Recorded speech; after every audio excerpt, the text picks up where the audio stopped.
Oi, eu sou a Michelle, sejam muito bem-vindos aqui no canal para a gente conversar sobre esse livraço que é Drácula, escrito pelo Bram Stoker.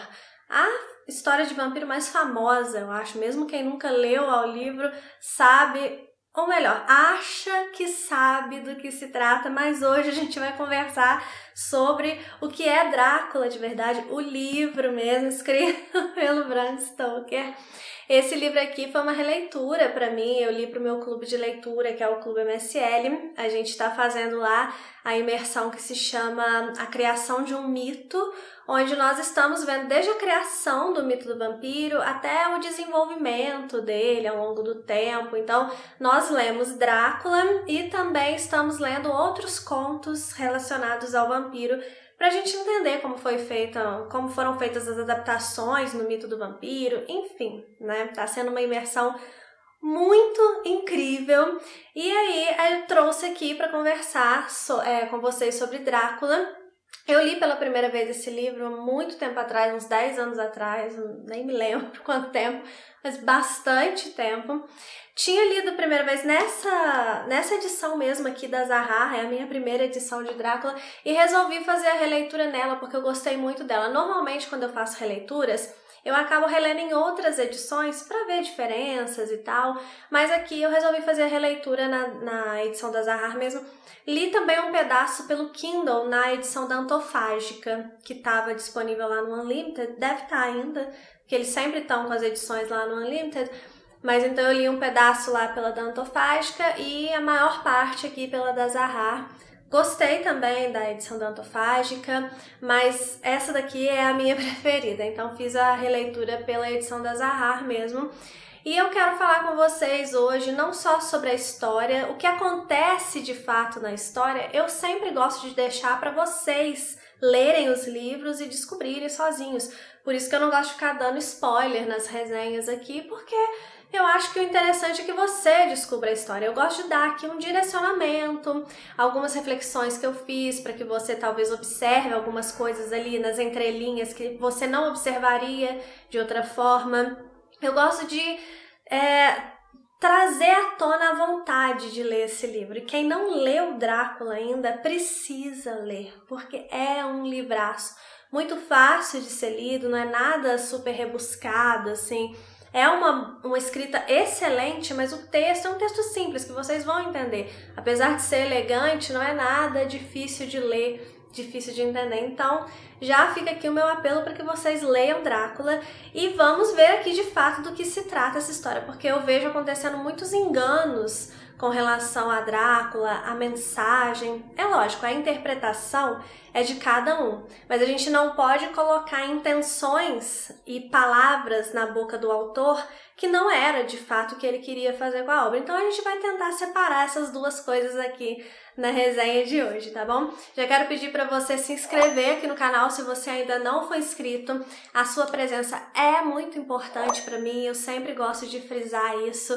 A gente trabalha com literatura e literatura não é um ramo, um nicho que tem tanto público assim. Tem um público relevante sim, não é um nicho também minúsculo, mas não é um nicho super gigantesco. Então eu preciso muito da presença de vocês aqui, que vocês se inscrevam, que vocês curtam os vídeos, que vocês comentem, que vocês interajam de alguma forma. Dislike também dá interação, então muito obrigada também por essa interação às vezes. Mas é importante isso pra gente, para que o YouTube entenda que o nosso conteúdo é relevante e que ele continue espalhando o nosso conteúdo, mostrando para novas pessoas, porque assim vocês me ajudam a captar novos leitores, a trazer novos leitores para a literatura, para a leitura de forma aprofundada, que é o que eu prego aqui, o que não significa que você não vai ter a diversão do livro, não significa que você não pode ler livros leves, é só você aproveitar o que lê, é só você desenvolver uma relação íntima com os livros que realmente vai agir dentro de você e vai te transformar. É isso que eu defendo, é isso que eu tento inspirá-los aqui a fazer. Eu fiz um vídeo um tempo atrás aí falando sobre o que é a leitura aprofundada que eu sempre falo. Vou deixar esse vídeo linkado aqui para vocês assistirem depois, tá? Mas se você não for inscrito aqui no canal, então se inscreva, fique aqui comigo, tá bom? E vamos conversar sobre essa maravilha aqui que é Drácula. Então aqui a gente tem uma narrativa epistolar, esse é um romance epistolar, ou seja, ele é escrito através de cartas, o que normalmente torna a leitura mais rápida, e é o caso aqui. A leitura eu sinto que ela é mais fluida, até mesmo não só pelo texto, mas por ela ser escrita através de cartas. E na primeira, não é dividida em partes, tá? Mas na minha cabeça eu divido em partes. Inicialmente, a gente vai ser apresentado aqui a um personagem chamado Jonathan Harker, que ele tá lá na Transilvânia, que ele é um cara de Londres, mas ele foi para Transilvânia para visitar um tal de um conde Drácula que quer comprar uma propriedade em Londres, e ele vai para lá para fechar esse negócio com o conde Drácula. Só que desde a hospedaria que ele tá ali, as pessoas estão dando sinais muito claros para ele de que ele não deveria estar ali, ele não deveria muito menos ir ao encontro do Drácula, e que coisas muito estranhas acontecem ali naquele lugar, que ele precisa estar atento. Mas ele não leva em consideração o que ele acha que são superstições daquelas pessoas ali, que tem uma cultura tão diferente da dele, então ele não consegue assimilar muito bem aquilo que elas estão dizendo. E contra tudo e contra todos, ele segue no intuito de ir lá visitar o Drácula, e é isso que ele faz. Ele chega lá no castelo depois de uma viagem bem estranha, para dizer o mínimo, com coisas estranhas acontecendo, um cocheiro muito estranho que parece que tem controle sobre os lobos, e enfim, ele chega lá no castelo do Drácula, é recebido pelo Drácula também de uma forma muito estranha, e ele vai ali começar a interagir com o Drácula. Ele começa a perceber que o Drácula, por exemplo, ele não come junto com ele sempre fala que já comeu, que não tá com fome. Tem lugares ali no castelo que o Drácula avisa para ele que ele não pode ir, principalmente à noite. O Drácula fala para ele no momento que ele não pode dormir em outro lugar que não seja o quarto que foi designado para ele. Então coisas bem estranhas vão acontecendo e ele começa a perceber finalmente essas coisas estranhas e começa aos poucos a ver que ele não é um convidado ali.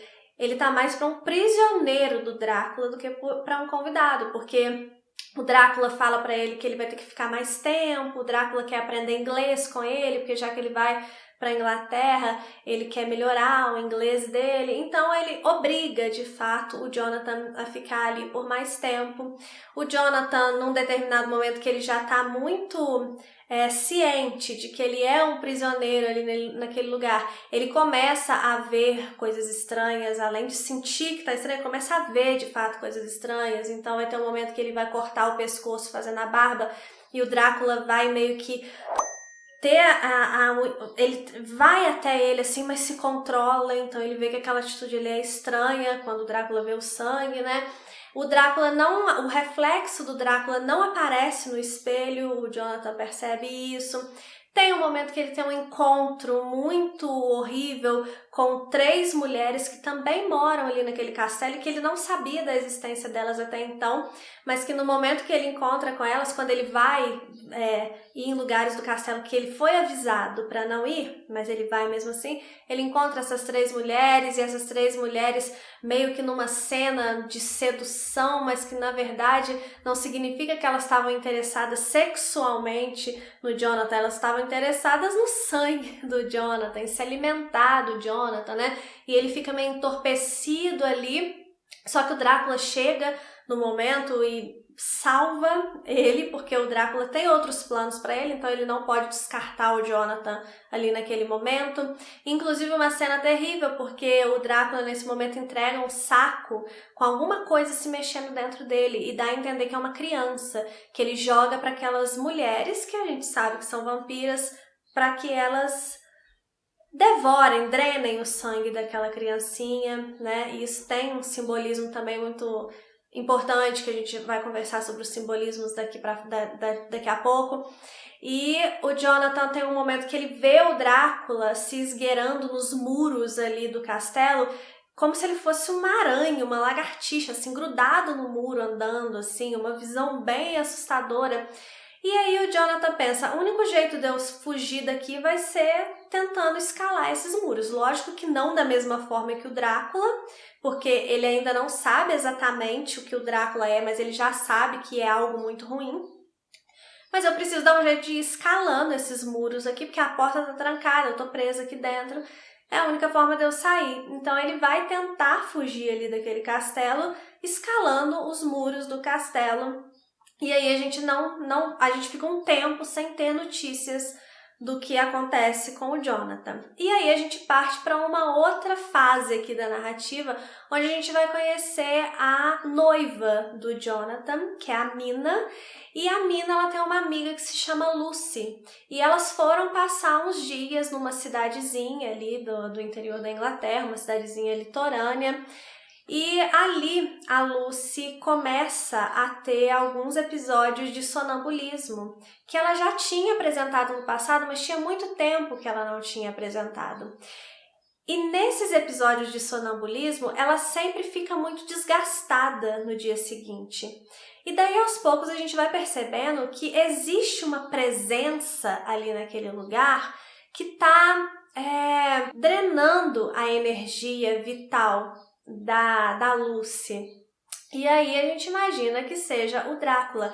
Mas a partir desse momento da história, o que é interessante é que o Drácula, que apareceu claramente lá quando ele estava com o Jonathan e tal, a partir de agora ele começa a aparecer mais como uma sensação, como uma coisa mais espiritual, mais sobrenatural mesmo, sabe? E aí com uma energia de fato. E aí as forças da Lucy começam a ser drenadas, ninguém sabe o que está acontecendo. Existem outros personagens aqui na história nesse momento que vão sendo apresentados. Então a Lucy é uma moça muito bonita, que ela tinha 3 pretendentes. Um dele é o Dr. Seward, o outro é o Quincy Morris e o outro é o Arthur, que é com quem ela aceita de fato se casar. Então esses 3 personagens, eles ficam muito preocupados com ela. E o Dr. Seward, que conhece um médico que tem tratamentos peculiares ali, que é o Van Helsing. Ele chama o Van Helsing para vir dar uma olhada na Lucy, e o Van Helsing vem. Van Helsing é um personagem muito famoso aí da literatura, realmente eu adoro Van Helsing, é um personagem que a construção dele é muito interessante. E o Van Helsing vem, vai começar a tratar a Lucy, tem todo aquele mistério ali. O Van Helsing, ele percebe o que está acontecendo ali, mas ele não fala claramente para as pessoas, mas nós sabemos, porque isso daqui é uma história de vampiro. Eu fico imaginando quem leu isso quando lançou, que não sabia que era uma história de vampiros, né? Como é que foi descobrindo as coisas assim, deve ter sido bem interessante. Mas nós, hoje em dia, a gente sabe, quando a gente pega para ler Drácula, que é uma história de vampiros. Então, Van Helsing, ele segura umas informações, assim, ele vai fazendo os tratamentos dele ali, tudo para tentar salvar a Lucy. Tem também um outro personagem que vai entrando nessa história aí, que é um paciente lá do Dr. Seward, que se chama Renfield. E o Renfield, ele é um cara que ele tá internado num sanatório. O Dr. Seward, ele é médico de um sanatório. E aí ele tá tratando esse Renfield, que ele tem um hábito muito peculiar. Ele pega açúcar e atrai moscas com aquele açúcar. E aí ele captura essas moscas e atrai aranhas para comer essas moscas. E aí ele captura as aranhas e pega um pardal para comer essa aranha. E aí ele quer um gato num determinado momento e a gente imagina que é para comer o pardal. Mas aí o médico fala, né? Não, o gato já é demais. E aí ele mesmo vai comer o pardal ali num determinado momento, não cozinhar o pardal, não, ele mete a boca no pardal cru, ele mesmo come. E aí a gente vai entendendo aos poucos como é que funciona essa questão do Renfield tá tentando, na verdade, entender como que você consegue subtrair a energia vital das pessoas, que é exatamente o que o vampiro faz, só que através do sangue. E o Renfield está fazendo experiências ali que lembra essa experiência do vampiro, só que ele está fazendo de uma outra forma, e isso também vai sendo discutido e desenvolvido ao longo aqui da narrativa. E aí a gente vai acompanhar então esses personagens, o que vai acontecer com Lucy. Depois a gente vai ter a Mina também como uma das vítimas ali do Drácula, aí a gente vai saber o que aconteceu com o Jonathan, então tudo começa a se desenvolver, né, enfim. A ideia aqui, como eu falei, é só trazer uma sinopse do que se trata o livro, alguns pontos iniciais, e a partir daqui eu vou deixar para que vocês descubram o que acontece nessa história direitinho, lendo o livro, porque vale muito a pena. Eu quero passar para alguns comentários de coisas importantes que eu acho que a gente precisa conversar sobre Drácula. É óbvio que esse romance ele pode ser lido também só como uma história de vampiro. Bobinha, a aventura ali da galera lutando contra um vampiro e tal, pode ser lido dessa forma, né? Você que escolhe a forma como você vai encarar o livro. Mas eu preciso te alertar que é um desperdício você ler Drácula só com uma historinha de vampiro, porque ele traz simbolismos muito fortes. E o principal simbolismo aqui dessa história é a famosa luta do bem contra o mal. E o que o Bram Stoker quer nos mostrar aqui com Drácula é como que o mal vai entrando na nossa vida aos poucos e vai nos corrompendo a ponto de cooptar a nossa alma de forma definitiva, que é o que o vampiro faz. O vampiro, ele é uma figura demoníaca. Ele tem suas raízes lá em Lilith. Então, a gente viu tudo isso lá no clube. Aqui não dá para trazer todo o apanhado que eu trouxe lá, mas ele é uma figura demoníaca. O vampiro representa o mal puro, o mal completo. Ele não tem espaço para nada de bom dentro dele. Então, ele só existe para nos corromper, para trazer, para levar a nossa alma para perdição completa. E aí, essa mensagem do vampiro a gente pode entender, porque o vampiro ele age assim, ao longo aqui do texto a gente vai vendo, ele começa aos pouquinhos, ele não chega e te captura e pronto, né? Ele até prende o Jonathan lá no castelo, mas ele não estraçalha o Jonathan no primeiro momento e tal. Ele vai tentando te conquistar, ele vai tentando conquistar a confiança. No caso do Jonathan, né? Depois, no caso aqui das meninas, ele vai aparecendo aos poucos, noite após noite. Primeiro é um furinho que aparece no pescoço, aquilo aos poucos vai inflamando. A pessoa começa primeiro se sentindo indisposta, a vítima do vampiro. Aí ela vai sentindo coisas maiores e vai ficando mais fraca e de repente começa a ficar mais pálida até não ter mais como escapar dele. Que é o que o mal faz na nossa vida. As artimanhas que o mal usa para entrar na nossa vida são discretas, justamente porque o mal ele não quer te capturar de uma vez só. Ele quer que você queira o mal na sua vida, ele quer te conquistar, ele quer que seja a sua escolha receber o mal. Tanto que tem aqui o simbolismo do vampiro só poder entrar onde permitem que ele entre, né? Ele tem que ser convidado. Então tem isso, porque o mal ele quer ser convidado para entrar na sua vida, ele não quer te tomar à força, ele quer que você queira ele. E aí como que o mal vai entrando na nossa vida da mesma forma que o que simboliza essas artimanhas do vampiro aqui? O mal ele começa a gente abrindo espaço para pequenas atitudes que não são grandes erros, assim, não são crimes, mas a gente vai abrindo espaço na nossa vida para pequenas atitudes que a gente sabe que é errado, uma mentirinha aqui, outra ali, um troco que a gente não devolve, umas coisinhas assim, sabe? Um conselho errado que a gente dá, pequenas coisas que a gente vai fazendo na nossa vida e que a gente abre um espaço para o mal.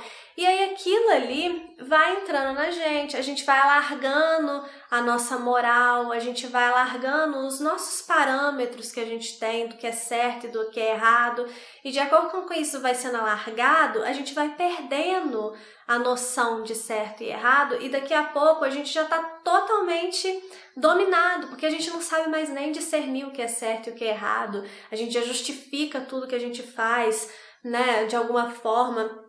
A gente já é incapaz de perceber os nossos erros porque a gente abriu um espacinho para o mal na nossa vida. E existe bem e mal. Alguém aí, algumas pessoas podem falar que não, que isso é lorota, né? Isso é papo de crente. Mas não é. o mal existe, assim como o bem existe também. E no fundo a gente sabe discernir o que é bem e o que é mal. É que às vezes a gente não quer ver. E é nesse não querer ver que a gente abre espaço para que o mal entre na nossa vida. Então, esse simbolismo é um simbolismo muito importante aqui que o vampiro representa. E é bom que a gente pense sobre isso quando a gente está lendo Drácula, porque ele vai fazendo paralelos aqui. Através de uma história fantasiosa, ele vai fazendo paralelos com coisas que a gente faz na vida real e que nos levam à perdição. E aí, dentre as artimanhas do mal, o livro utiliza algumas figuras que muitas vezes, algumas imagens que são confundidas com o prazer, que são confundidas com algo até sexual.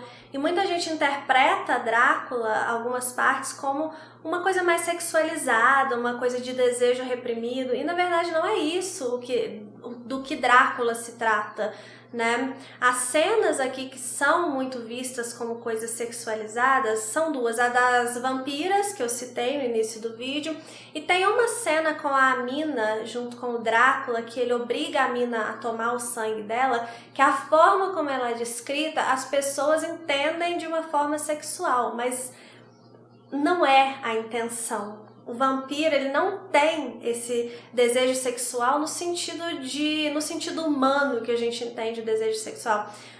Até a questão da sexualização, do desejo aqui em Drácula é para mostrar uma das artimanhas. Ele vai mostrando várias e essa é uma das artimanhas do mal para entrar na sua vida. A questão dessas cenas, primeiro que a cena das vampiras, eu até entendo as pessoas acharem que tem alguma coisa a ver, porque tem realmente um clima mais sensual ali, elas parecem estar querendo transar com o Jonathan, mas na verdade, como eu falei, elas estão querendo drenar o sangue dele, mas ele fica, né, daquele jeito meio enfeitiçado pelas vampiras, que o vampiro ele tem esse poder de te deixar meio atordoado, assim. Então ele entende que ele não está resistindo a elas de uma forma sexual, mas na verdade você tem que enxergar o que está por trás aqui do texto. E o que está por trás do texto é que elas estão usando esse engano que elas estão causando nele, de sensações, de sentimentos, para conseguir, de fato, drenar o sangue dele, né? Drenar a energia vital do Jonathan, porque é disso que se trata aqui. A cena da Mina, eu já acho problemático a pessoa enxergar de uma forma sexual, porque, como eu falei lá no clube, se você consegue enxergar aquela cena de uma forma sexual, seria um abuso. E aí não há que se falar em desejo numa cena de abuso, né? E não tem nada de sexual na cena não, tá, gente? Eu só tô falando assim, se você quiser interpretar de uma forma sexual, seria um abuso, mas às vezes assim, onde que tá o desejo ali numa cena de abuso? Então, para mim não faz o mínimo sentido. Para mim aquela cena ali mostra a degradação total de uma vida entregue aos prazeres. É essa a mensagem que o Bram Stoker quer trazer aqui. Esse livro é um livro cheio de simbolismos religiosos. Quer você queira, quer não, ela é cheia de simbolismos religiosos. Então aqui ele utiliza aquela cena terrível do Drácula com a Mina. Se você leu, você sabe. Se você não leu, você vai chegar lá. Eu não vou ficar estragando as coisas para você. Mas ele usa aquilo para mostrar como que uma vida guiada pelo desejo, pelos prazeres, pela superficialidade vai ser uma vida que vai nos levar à degradação total, vai nos fazer coisas que a gente vai se arrepender depois de ter feito, vai fazer com que a nossa vida perca completamente o valor, com que a gente se perca na nossa própria vida. E isso é muito triste, e isso é muito importante que a gente pense, para que a gente pense nas consequências daquilo que a gente faz, nas consequências das nossas escolhas, para que a gente saiba dosar entre coisas superficiais na minha vida, porque tem coisas superficiais que a gente vai fazer também, mas também colocar um pouco mais de profundidade na nossa vida, momentos de contemplação, buscar conhecimento, como diria o ET Bilu.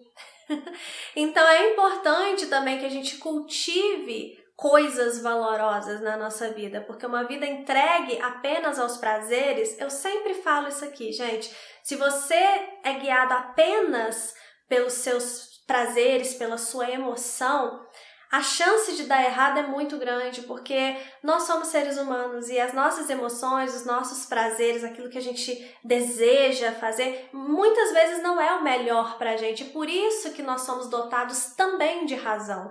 Se a gente também é dotado de razão, é para usar a razão também, não é para usar só a emoção. Então não é para usar só nenhum nem outro, é para usar os dois. Essa dose aí exata que a gente tem que buscar entre razão e emoção que faz com que as coisas andem bem na nossa vida.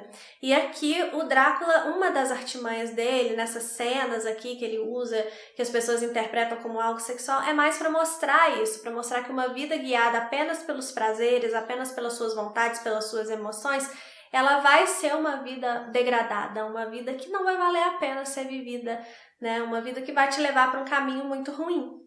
É esse o simbolismo dessas cenas, e não uma questão de desejo reprimido. A mina não tem desejo reprimido nenhum pelo Drácula, o Drácula também não tem desejo reprimido. Isso aqui não é o filme do Coppola, que lá no filme do Coppola o Drácula é apaixonado pela mina, aqui não. Aqui o Drácula é um ser demoníaco que quer sugar a vida das pessoas, é isso que ele representa.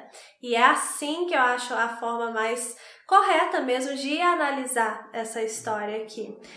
Enfim, né, gente? É uma história muito cheia de analogias, muito cheia... Como eu falei, a interpretação é de cada um. Se você lê aquela cena ali da mina e te remete a alguma questão sexual que é mal resolvida dentro de você, alguma coisa assim, é uma interpretação sua, é um diálogo seu com o livro. Mas dizer que o livro fala de desejo sexual, isso que eu acho que é errado, entendeu?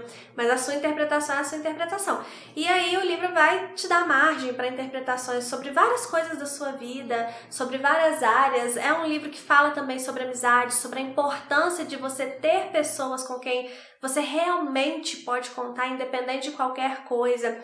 Fala sobre o que é realmente importante, né, aqui numa perspectiva mais cristã, porque como eu falei, tem muitas mensagens bíblicas aqui no livro, mas o que é mais importante? A sua vida aqui na Terra ou salvar a sua alma? Então ele coloca também essa questão aqui dentro da narrativa. Tem muita coisa, gente, muita coisa mesmo nessa história, além de ser também um livro muito divertido, um livro muito gostoso de ler, que a gente quer saber o que vai acontecer. É uma narrativa ágil, que as coisas não demoram a acontecer, como é escrito por cartas, então são partes picadas da vida dos personagens. Então a gente só tem as partes interessantes, né? Porque eles vão contar em cartas aquilo que foi interessante de ser contado. Então é um livro que você lê também muito rápido, apesar dele ser grossinho, né? Mas é um livro que você lê muito rápido. Eu super indico Drácula para vocês. Quero saber se vocês já leram, o que é que vocês acham, quais foram as suas interpretações, as suas opiniões aí sobre o livro. Espero que vocês tenham gostado da resenha. Um beijo e até o próximo vídeo.